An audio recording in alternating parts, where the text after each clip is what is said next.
આજે આપણે વાત કરવાની છે ધોરણ 5 ની અંદર આવતી નવોદયની પરીક્ષા વિશે.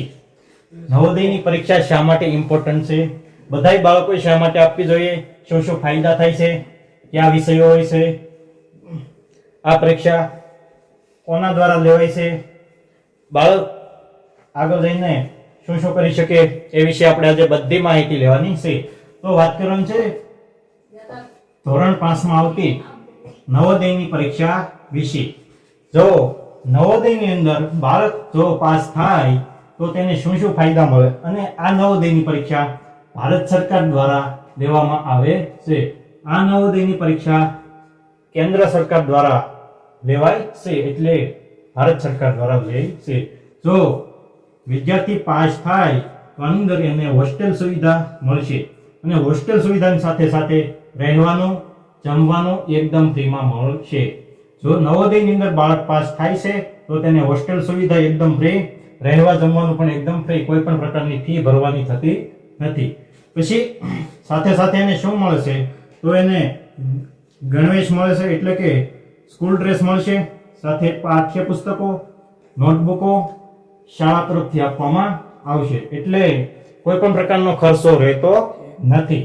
પછી રમતગમત, યોગ, સંગીતનો લાભ પણ મળવા પાત્ર રહેશે બાળકને.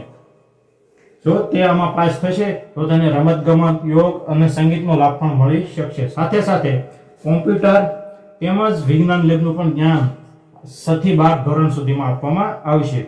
પછી તો આ બધું તો મળે છે, પણ સાથે સાથે બાળક પણ પ્રતિભાશાળી બને છે. આગળ જાય જેમ જેમ આગળ અભ્યાસ કરતું જાય તેમ તેમ બાળક પ્રતિભાશાળી બને છે. અને આની પરીક્ષા પદ્ધતિ એકદમ સરળ છે, રાજ્ય વાઇઝ દરેક ભાષામાં ઉપલબ્ધ જોવા મળે છે. તો આની અંદર કયા કયા વિષયો પૂછાઈ શકે છે, તો આની અંદર આવે છે ગણિત વિષય, એની પછી આવે છે રીઝનિંગ, અને એની પછી આવે છે ભાષામાં ફક્ત અને ફક્ત ગુજરાતમાં ગુજરાતી આવશે. રીઝનિંગની અંદર ગણિતની જેવો એક સબ્જેક્ટ હોય છે જે આપણી તર્ક શક્તિનું માપન કરે છે. તો હવે આની અંદર કેટલા માર્ક હોય તો વિદ્યાર્થી પાસ થઈ શકે, તો આની અંદર 70 અથવા તેનાથી વધારે માર્ક હોય તો વિદ્યાર્થી પાસ થઈ શકે, અથવા તેનું નામ મેરિટમાં આવી શકે. તો કઈ સ્કૂલમાં એને અભ્યાસ મળી શકે, તો વાત કરીએ તો જિલ્લા વાઇઝ એક સ્કૂલ હોય છે નવોદયની, એની અંદર એમને પ્રવેશ આપી શકાશે. તો આવી રીતના આપણે નવોદયની માહિતી મેળવી શકાય. હવે આપણે વાત કરવાની છે નવોદય પરીક્ષા પદ્ધતિ વિશે. આપણે વાત કરવાની છે નવોદયની પરીક્ષા પદ્ધતિ કઈ રીતની હોય છે, કેટલા માર્કના પેપર હોય છે, સમય કેટલો હોય છે, વગેરે માહિતી મેળવવાની છે. તો હવે પરીક્ષા પદ્ધતિની જો આપણે વાત કરીએ તો આ પરીક્ષાનો મોડ જે છે જે OMR દ્વારા લેવામાં આવે છે, એટલે કે આવા 4 ટપકાઓ હોય છે, એમાંથી આપણે જે પણ સાચો જવાબ હોય એને આપણે ઘાટું કરવાનું છે. તો આવી રીતના OMR જોવા મળે છે. એની પછી એની અંદર કુલ પ્રશ્નો કેટલા આવે છે, તો કે એની અંદર કુલ 80 પ્રશ્નો જોવા મળે છે, અને એના ગુણ જે છે તે 100 માર્કનું પેપર હોય છે. નવોદય પરીક્ષા પદ્ધતિની અંદર કુલ પ્રશ્નો 80 હોય છે, અને એના કુલ ગુણ 100 હોય છે, અને એનો સમય જે છે જે 120 મિનિટ એટલે કે 2 કલાકનો હોય છે. હવે જેનો સમય છે પેપરનો એ 120 મિનિટ એટલે કે 2 કલાકનો હોય છે. હવે આપણે વાત કરીએ કયા કયા વિષય પૂછાવાની શક્યતાઓ રહેલી છે. તો એની અંદર સૌપ્રથમ આવે છે રીઝનિંગ. રીઝનિંગનો મતલબ થાય છે માનસિક ક્ષમતા અથવા આપણી તર્ક શક્તિનું માપન. તો સૌપ્રથમ વિષય છે માનસિક ક્ષમતા. તો એની અંદર પ્રશ્નો ટોટલ આવે છે 40 પ્રશ્નો આવે છે, અને એના ગુણ જે છે 50 રહેવાના છે. રીઝનિંગ એટલે કે માનસિક ક્ષમતાની અંદર એના પ્રશ્નો જે છે જે 40 પ્રશ્નો આવવાના છે, અને એના ગુણ જે છે 50 રહેવાના છે. તો એની અંદર કયા કયા પ્રકારના પ્રશ્નો પૂછાઈ શકાય, તો એની અંદર આકાર આધારિત, શ્રેણી આધારિત, શ્રેણીની અંદર સમાંતર શ્રેણી જે શ્રેણી જોવા મળે છે, એની પછી વર્ગીકરણ, એની પછી પેટર્ન, એની પછી દ્રશ્યની અંદર સર પ્રતિબિંબ અથવા અરીસાનું પ્રતિબિંબ આપણે દર્શાવવાનું હોય છે. તો એના આધારિત પ્રશ્નો પૂછાય છે. તો રીઝનિંગ પણ ખૂબ જ સરળ રીતે પૂછાતું હોય છે. હવે એની પછી આવે છે ગણિત.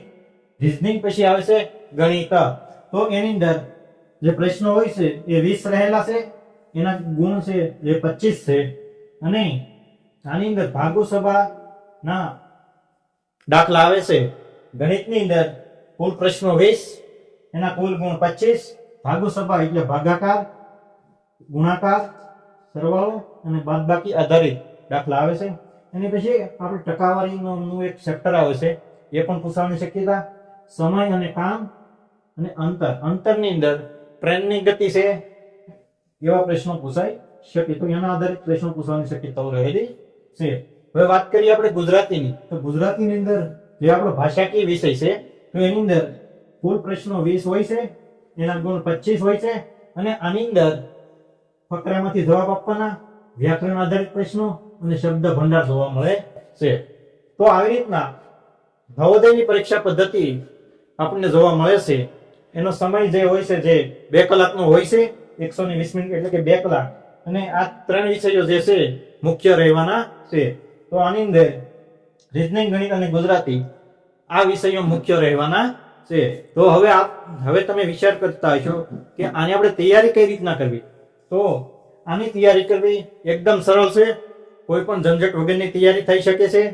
અને આમાં ફક્ત ને ફક્ત ધ્યાન આપવાનું છે કે કયો દાખલો કઈ રીતના પૂછાય છે, ગયા વર્ષના પેપરના આધારે, ગયા વર્ષના એટલે કે 3 થી 4 વર્ષના પેપરનું આપણે એનાલિસિસ કરવાનું છે. તો એના આધારે રીઝનિંગ, ગણિત અને ગુજરાતી એમ પ્રશ્નો પૂછાતા હોય છે. તો આવી રીતના નવોદયની પરીક્ષા પદ્ધતિ આપણે જોઈ શકાય છે. તો જો હવે તમને કોઈ પણ પ્રકારનો પ્રશ્ન થતો હોય, કઈ રીતના તૈયારી કરવી, શું કરવું, જો માઇન્ડની અંદર એવી કોઈ પણ પ્રકારની મૂંઝવણ હોય તો તમે મને કોમેન્ટમાં પૂછી શકો છો.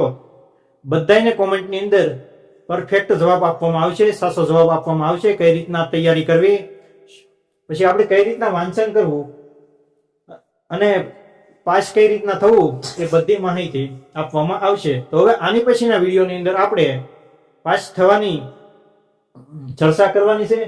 કેટલા માર્ક જોવે, કઈ રીતનું પૂછાઈ શકે એક્ઝામની અંદર, અને મીંડા આવે એ આપણે કઈ રીતના ઘાટા કરવા, કયા પ્રકારની બોલપેન લઈ જવી, સાથે શું લઈ જવું, કયા પ્રકારની સ્કૂલ આવી શકે, કયા પ્રકારની સ્કૂલમાં એડમિશન મળી શકે, એ આપણે બધી ચર્ચા આની પછીના નેક્સ્ટ વિડીયોમાં કરવાની છે.